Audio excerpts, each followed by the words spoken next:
kalau seorang presiden bilang silahkan maksulkan saya, itu terdengar berani atau justru terlalu percaya diri? Pernyataan Prabowo Subianto ini langsung jadi sorotan karena di satu sisi ini seperti pesan kuat bahwa dia siap diuji secara konstitusi, seolah berkata saya tidak takut. Tapi di sisi lain, politik tidak sesederhana itu.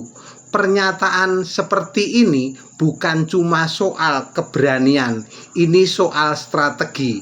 Karena pemakzulan di Indonesia bukan hal yang mudah. Prosesnya panjang, rumit, dan sangat bergantung pada kekuatan politik di parlemen.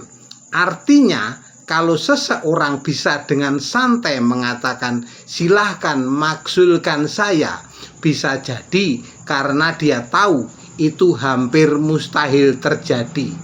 Ini bukan sekadar keberanian, ini bisa jadi kalkulasi, sebuah cara untuk menunjukkan kekuasaan tanpa harus mengatakannya secara langsung.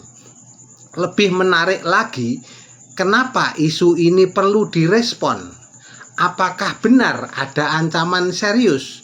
Atau justru ini langkah untuk membunuh isu sebelum sempat membesar? Dalam komunikasi politik, mengangkat sebuah isu ke permukaan kadang justru cara terbaik untuk mengendalikannya. Dan di sini Prabowo Subianto seperti sedang memainkan itu, mengubah posisi dari yang diserang menjadi yang mengendalikan narasi. Tapi publik tidak bodoh, karena pertanyaan sebenarnya bukan berani atau tidak dimaksulkan, melainkan kenapa perlu mengatakan itu sekarang.